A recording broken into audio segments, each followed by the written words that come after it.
세계 최초의 멀티타임 파일럿 시계는 한 여객기의 조종실에서 승객과 기장이 나눴던, 누군가는 그냥 지나칠 수도 있었던 대화에서부터 시작됐습니다. 1953년 7월 스위스의 시계회사 글라이신에 임원 샘 글러는 방콕에서 캘커타로 가는 타이항공 DC-4 여객기에 탑승했습니다. 말주변이 좋은 사람이었던 글러는 이날 승무원들과 이야기가 잘 되었는지 조종실로 초청을 받게 되는데요. 조종석에서 만난 타이항공의 기장 챗 브라운은 글러가 시계회사의 임원이라는 말을 듣고 흥미로운 이야기를 꺼냅니다. 요즘 들어 파일럿들이 시간대가 다른 지역으로 비행하는 일이 점점 잦아지고 있는데도 이들에게 필요한 시계가 아직 시장에 나와 있지 않다는 것이었습니다. 그러면서 현재의 파일럿들에게 꼭 필요한 시계가 무엇인지 생각해 놓은 게 있다고 말하는데요. 그것은 스케줄 타임의 기준이 되는 그리니치 표준 시각과 현지 시각을 한눈에 보여줄 수 있는 멀티타임 시계였습니다. 브라운은 24시간에 한 바퀴를 도는 시침과 24시간을 표시하는 회전식 베젤을 조합하면 큰 개발 비용을 들이지 않고도 이런 시계를 당장 만들 수 있지 않겠냐는 이야기를 글러에게 해줍니다. 글러는 이 이야기를 흘려듣지 않고 비행기에서 내리자마자 본사에 있는 찰스 헤르티그 사장에게 편지를 씁니다. 대충 요약하자면 우리가 브라운 기장이 말한 대로 이 시계를 당장 만들어야 한다는 내용이었는데요. 헤르티그 사장도 글러를 상당히 신뢰했는지 이것저것 따지지 않고 편지의 내용대로 몇 달 뒤에 에어맨의 첫 모델을 만들어 내놓습니다. 출시와 동시에 에어맨은 글라이신이라는 시계회사의 위상을 바꾸는 대히트작이 됩니다. 하지만 이때만 해도 브라운 기장도 글러도 헤르티그 사장도 몰랐을 겁니다. 이 시계가 70년 가까이 이어지는 전설적인 시리즈가 될 줄은 말이죠.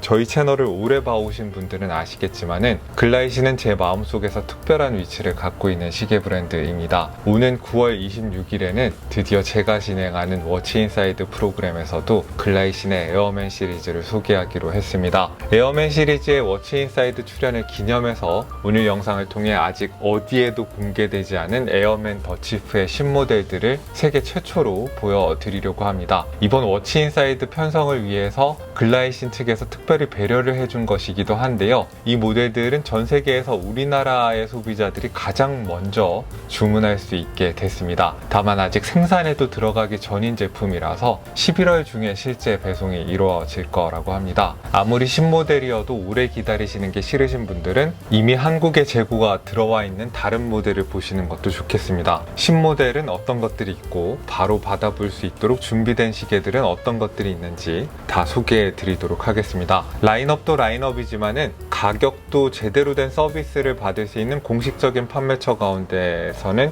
제일 합리적으로 맞춰질 겁니다. 그동안 에어맨을 장만하셔야겠다고 벼르셨던 분들은 이번 월요일 워치인사이드 프로그램도 눈여겨봐 주시기 바랍니다.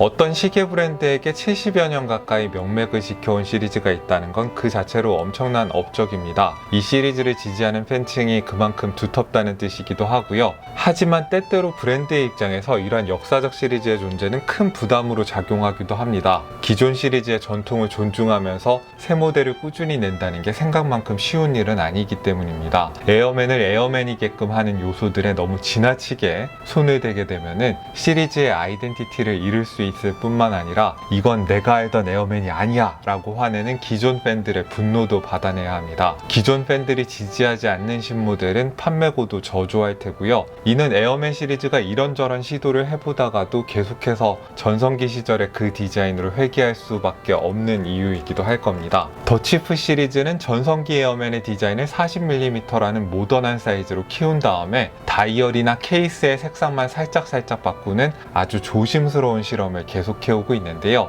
이번 신제품은 색상 선택은 전통적인 블랙과 화이트로 더 보수적으로 가되 그래도 시계줄 선택권만큼은 다양하게 부여해서 요즘의 트렌드도 놓치지 않으려는 시도를 하고 있습니다.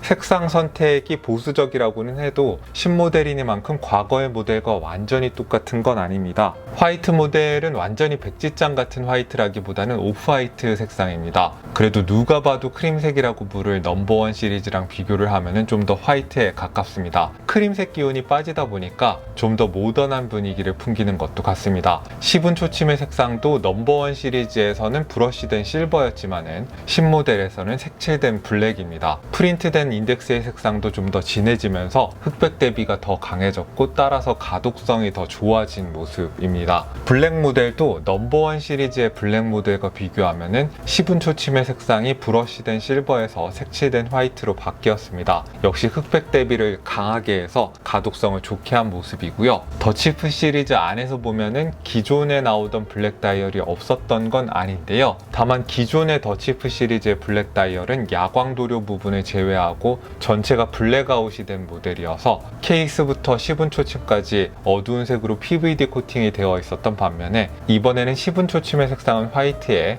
코팅 없는 평범한 스틸 케이스를 활용한다는 차이가 있습니다. 두 다이얼 색상 모두 세 가지의 시계줄 선택권이 있고 시계줄에 따라서 다른 모델 번호가 부여됩니다. 우선 넘버원 시리즈에서도 볼 수 있었던 상당히 부드럽고 가벼운 검정색 소가죽 스트랩이 채택된 가장 보수적이고 편안한 외양의 모델이 있습니다. 이 스트랩은 가장 원조 에어맨과 가까운 느낌으로 차고 싶은 분들께 추천을 드리고 싶습니다. 그리고 가운데에 세로줄이 들어간 프랑스 해군 스타일의 상당히 트렌디하고 컬러풀한 나토 스트랩이 채택된 모델이 있습니다. 저는 개인적으로 이 버전이 제일 마음에 드는 것 같은데요. 나토 스트랩의 퀄리티가 정말 괜찮습니다. 기존의 글라이신의 나토 스트랩에서도 한 발 더 진보한 느낌인데요. 스트랩 자체의 색감이나 바느질 상태도 좋지만은 버클도 좀 더 입체감과 실체감을 갖고 고급스럽게 만들어져 있고요. 더 좋은 건 해지기 쉬운 체결부와 끝부분에다가 가죽을 덧대어 놓은 것입니다. 나토 스트랩이 여기가 보기 싫게 해져서 못 쓰게 되는 경우가 많은데 가죽을 덧대어 놓아서 좀 더 내구도를 높였습니다.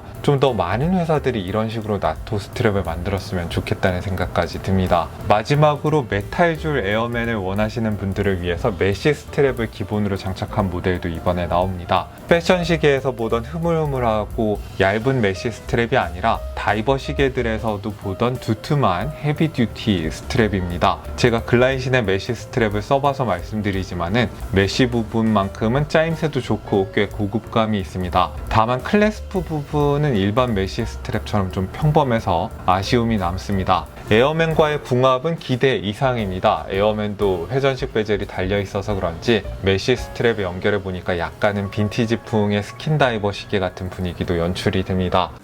아무리 신모델이어도 기다리는 것보다는 바로 받을 수 있는 시계가 좋다고 하시면은 당장 준비된 시계는 브론즈 PVD 처리가 된 케이스에 선버스트 청색 다이얼과 매트한 크림 다이얼이 들어간 모델입니다. 저는 풀 브론즈가 아니라 브론즈 PVD 처리가 된 스틸 케이스가 얼마나 의미가 있을지 의심했었는데요. 의외로 이 모델들이 한국에서 상당히 인기가 높다고 합니다. 변색이 되면서 옷의 색깔이 묻어나오거나 특유의 구리 냄새를 풍기는 실제 브론즈보다 처음 그 색깔 그대로가 유지되는 PVD 케이스에서 더 편안함을 느끼시는 분들이 많으신 게 아닌가 추정을 해봅니다. 이 모델들에는 패드가 두툼하게 들어간 본격적인 파일럿 시계다운 가죽줄이 매칭이 되어 있습니다. 패드가 두텁게 들어가 있기 때문에 처음에는 손목 형태에 맞게 길들이는 기간이 필요하겠지만은 그 다음부터는 정말 만족스럽게 차실 수 있는 가죽줄이라고 생각합니다. 최근 모델부터는 퀵 릴리즈 바도 달려 있어서 시계줄 교체도 쉬워졌고요. 주문 후에 기다리셔야 하는 신모델이건 바로 받을 수 있는 브론즈 PVD 모델이건 사이즈는 같습니다. 케이스 직경은 40mm에 러그 트러그의 길이는 50mm입니다. 긴 러그 때문에 사이즈 걱정을 하시는 분들이 많으셔서 15.2cm 손목 둘레의 여성분이 차봤습니다. 러그가 길긴 하지만은 손목을 타고 내려오는 형태라서 그다지 넘친다는 느낌은 없습니다. 15cm 정도의 사이즈는 살짝 큰 느낌이 있긴 하겠지만은 16cm의 근접하는 사이즈만 되시면 꽤 넉넉하게 차실 수 있을 거라고 장담합니다. 방수 성능은 30m 정도에 그칩니다만은 케이스 부분의 두께가 10mm가 안 될 정도로 얇고요. 꽤 높은 도명의 유리를 포함해도 총 두께가 12mm입니다. 무게는 메쉬 스트랩 버전이 119.3g으로 제일 무겁고요. 가죽줄 버전이 66.1g으로 제일 가볍습니다. 그러나 어떤 기준으로 봐도 무거운 시계는 아닙니다. 러그의 폭은 시계줄 교체에 친화적인 22mm라서 시도해보고 싶은 여러 시계줄을 여기저기서 사서 맞춰보실 수 있을 겁니다.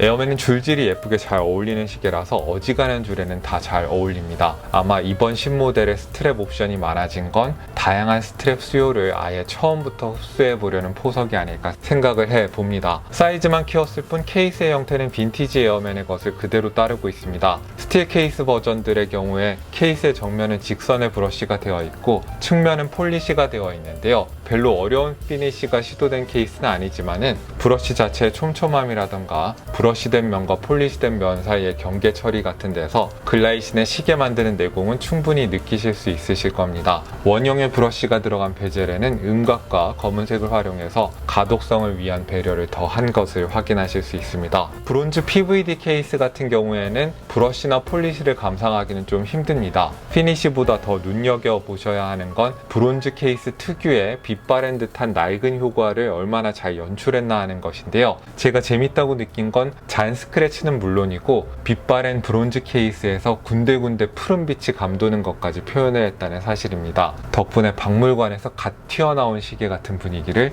효과적으로 연출하고 있습니다. 요즘 나오는 더치프 시리즈는 시계 의리로 스크래치에 강한 사파이어 크리스탈을 채택하고 있는데요. 가공이 힘든 소재임에도 불구하고 유리의 도움이 상당히 높고 멋있게 구현이 되어 있습니다. 이런 멋진 유리는 아마 어지간한 무브먼트 가격에 육박할 정도로 비쌀 겁니다. 시침이 24시간에 한 바퀴를 돌기 때문에 처음에 익숙해지시는데 시간이 걸리시겠지만은 오전 오후를 한눈에 표현하는 방식이라서 적응하신 다음부터는 오히려 편리하실 겁니다. 이 커다란 화살표 모양의 시침은 1955년부터 채택하고 있는 형태를 그대로 따르고 있는 건데요. 24시간 표시가 익숙하지 않으신 분들은 13시 이후부터는 꼬리 부분에 따라서 읽으시면은 12시간계로 환원된 시간을 쉽게 읽을 수 있습니다. 멀티타임 시계니까 두 번째 시간대를 표현하는 게 중요한데 베젤을 움직여서 내가 표현하고 싶은 두 번째 시간대에 시간을 맞춰 놓을 수 있습니다. 8시 방향에 있는 크라운을 풀면은 베젤 잠금이 풀려서 베젤을 좌우로 회전시킬 수 있고요. 맞추고 싶은 시간대로 베젤을 이동시킨 다음에 크라운을 잠그면은 베젤이 움직이지 않습니다. 에어맨은 24시간계 시계의 특성상 잔글씨들이 아주 많이 들어가 있는 다이얼임에도 불구하고 흐리멍텅하게 만들어진 곳이 없습니다. 물론 엄청난 가격대의 호화로운 시계는 아니어서 잔실수들은 종종 나오고 색칠되어 있는 시분 초침에 어떤 특별한 마감이 있다고 하기는 힘듭니다. 하지만 이 잘 디자른 글씨들의 해상도를 확대해서 봐도 그렇고 조그맣게 발린 야광도료들이 프린트의 경계선 밖으로 삐뚤삐뚤 삐져나오는 경우가 없다는 것만 봐도 원래 높은 수준의 다이얼을 만들던 회사라는 게 확인이 됩니다. 날짜창은 3시 방향에 위치해 있는데 틀 처리 같은 걸 따로 하지는 않았지만 경계면만큼은 깨끗하게 잘라놓았습니다. 날짜 숫자의 색상을 빨간색으로 해서 예전 시계 같은 느낌을 살려놓은 게 재밌습니다. 시계의 엔진은 셀리타의 SW330 GMT 무브먼트를 수정해서 전성기 에어맨의 독특한 시간 표시 방식까지 그대로 재현하고 있습니다. 24시간 표시 방식이라도 크라운 조작 방식은 다르지 않으니까 어렵게 생각하지 않으셔도 됩니다. 0단계에서 수동감기의 느낌이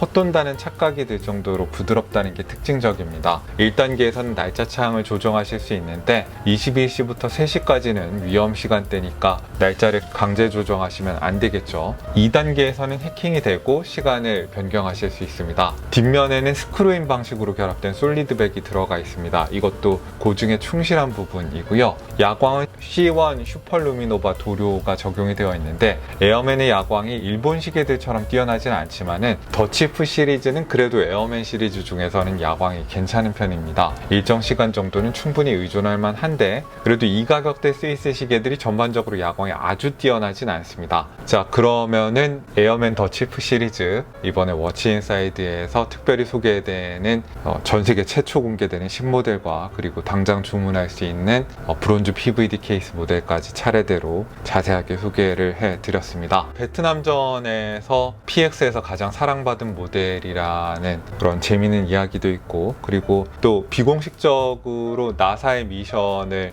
피트 콘라드라는 우주비행사랑 같이 수행했던 그런 재미있는 역사가 이야기거리가 많은 시계입니다. 에어맨을 한번 장만해야 되겠다고 벼르셨던 분들은 이번에 한번 여러 할인 혜택을 검토해 보시고 신중하게 결정을 해보시면 좋을 것 같습니다. 자, 오늘도 여러분들께 유용한 정보가 됐기를 바라고요. 여기는 생활인의 시계, 저는 호스트 김생활이었습니다. 안녕히 계십시오.